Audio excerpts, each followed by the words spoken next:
এখন সংসদের চতুর্থ অধিবেশনের প্রথম বক্তব্য রাখবেন মিস্টার হারুন। মাননীয় সদস্য, আপনার সময় 6 মিনিট।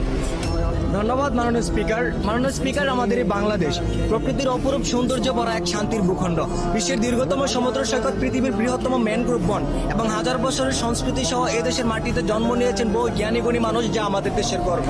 কিন্তু অত্যন্ত দুঃখের সাথে বলতে হয়, এই স্বাধীন সোনার দেশে আইনের অবহেলা থাকার কারণে আজ সাধারণ জনগণ ভালো নেই। মাননীয় স্পিকার, আজ আমি এদেশের সাধারণ জনগণের দুঃখ কষ্টের কথা তুলে ধরতে চাই।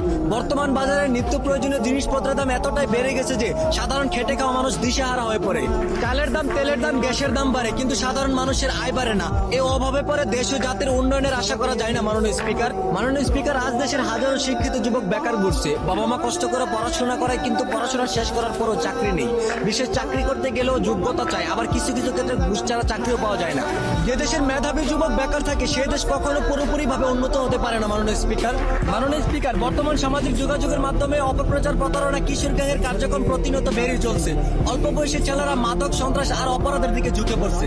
পরিবার, সমাজ, প্রশাসন সবাইকে একসাথে মিলে কাজ করতে হবে, নইলে ভবিষ্যৎ প্রজন্ম ধ্বংস হয়ে যাবে। মাননীয় স্পিকার, স্কুল কলেজ এমনকি মাদ্রাসা যাওয়ার কোথাও মেয়েদের রক্ষা নেই। ধর্ষণ, অবিচার, অলিক্ষণ প্রতিনিয়ত ঘটে যাওয়ার পরে এর কোনো প্রতিবাদ নেই। তবে আইন যদি সঠিক ও ন্যায় পথে চলতো, তাহলে দেশে এমন ঘটনা ঘটতো না। মাননীয় স্পিকার, আমরা সাধারণ মানুষ বড় বড় কথা বলতে চাই না, আমরা শুধু নিরাপদে থাকতে চাই, শান্তিতে চলতে চাই, ন্যায্য অধিকার নিয়ে মাথা উঁচু করে বাঁচতে চাই। পরিশেষে সরকারের কাছে একটাই আবেদন, দুর্নীতি বন্ধ করুন, দ্রব্যমূল্য নিয়ন্ত্রণ করুন, বেকারদের কর্মসংস্থান তৈরি করুন, সাধারণ মানুষের নিরাপত্তা নিশ্চিত করুন। ধন্যবাদ মাননীয় স্পিকার।